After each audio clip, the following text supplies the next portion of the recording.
স্বাধীনতার 53 বছর থেকে শুরু করে অদ্যপতি পর্যন্ত অনেককে দেখেছি, অনেক দলকে দেখেছি, অনেক নেতাকে দেখেছি, অনেক নেত্রীকে দেখেছি, কিন্তু আমরা পরিপূর্ণ সুখ বাংলাদেশে গ্রহণ করতে পারিনি। শুধু দমন পীড়নের রাজনীতি, মানুষ হত্যা করা, মানুষকে গুলি করা, এই হাদিকে গুলি করে মেরে ফেললো, এইভাবে জুলাইয়ের বিপ্লবে আমাদের সন্তানদেরকে হত্যা করলো, বিকলাঙ্গ করলো, এইভাবে আবার বিভিন্ন সময় শাপলা চত্বরে আমাদেরকে কত কষ্ট দিল। আল্লামা মামুনুল হক দামাত বারাকাতুহুমকে 3 বছর জেলখানায় আটকায় রাখলো, আর আমাদের শিষ্য আলেমদেরকে চিকিৎসার নামে বিনা চিকিৎসায় শেষ করে দিল, আলেমদেরকে মিথ্যা মামলা দিয়ে ফাঁসির কাস্টে ঝুলালো। কত কাহিনী আমরা দেখলাম। এই কাহিনী ভবিষ্যতে আর বাংলাদেশে দেখতে চাই না। আমরা সোনার দেশ, সোনালী দেশ এবং ইসলামপন্থীদের দেশ বানাচ্ছি, তাই ঠিক না বেঠি? এখান থেকে শিক্ষা গ্রহণ করতে হবে আমাদেরকে তো অনেক কিছু। 10 টাকার চাউল খাওয়াবো। 10 টাকার চাউল কে কে খাইছেন? হাত তুলেন। খাইছেন কোনোদিন 10 টাকার চাউল? ঘরে ঘরে চাকরি কে কে পাইছেন? হাত তুলেন।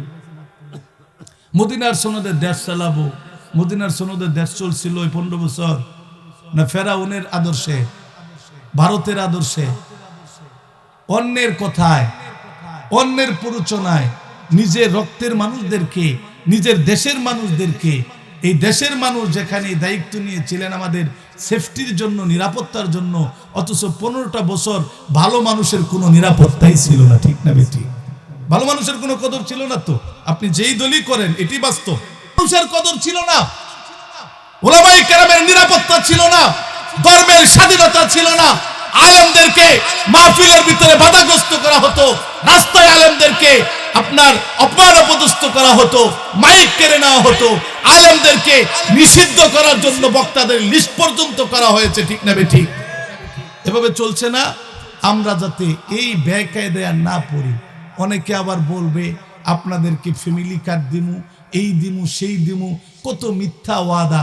আমরা কিন্তু জানি কোনটা পালন করা সম্ভব আর কোনটা সম্ভব না, কোনটা সত্য ওয়াদা আর কোনটা নির্বাচনী ওয়াদা, এটা কিন্তু আমরা জানি না।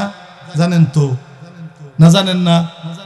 একটা হলো নির্বাচনী ওয়াদা, আরেকটা হলো বাস্তবিকই করা সম্ভব। এই কথা, দুই কথার ভিতরে তফাৎ আছে। আমরা জানি, কিন্তু আমরা পালন করতে পারি না। সিদ্ধান্ত আমাদের, পরিবেশ আমাদের তৈরি করতে হবে। যেন আপনি যদি সমাজে ভালো না থাকেন, তাহলে আপনি শান্তিতে ইবাদত করতে পারবেন না, ঠিক না বেঠি? সমাজের অবস্থা যদি আপনি পরিবর্তন না করেন, সমাজের নেতৃত্ব যদি আপনি ভালো মানুষকে না দেন, সমাজের নেতৃত্ব যদি, আমি আলেমদেরকে দিতে বলতেছি না, আবার ভালো মানুষকে, আপনার দৃষ্টিতে যাকে ভালো মনে হয় এই সমাজের, এই ওয়ার্ডের, এই উপজেলার যে ভালো মনে হয় আপনার, যার, আপনি তাকে ভোট দেন। আমি এটা বলবো না হুজুর আপনার তো ওয়াজে ভোটের জন্য বসাইছি না, কোন দলের বা আমি আলেমদের কথাও বলতেছি না।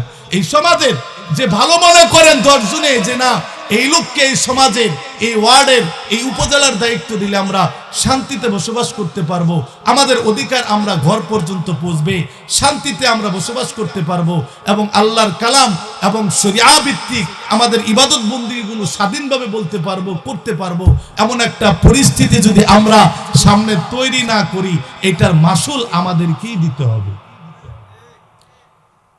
রাতের কাজ, দিনের কাজ রাতে হয়েছে না? আগে কথা বলেন না কেন? দিনের কাজ রাতে হয়েছে তো, যেটা দিনে হওয়ার কথা আছিল। আপনার কথা বলার, আপনার সমর্থন করার, ভালো মানুষকে বেছে নেওয়ার, যাচাই বাছাই করার সুযোগ আপনার হাতে ছিল, কিন্তু সামনে আছে না? ইনশাল্লাহ সামনে থাকবে।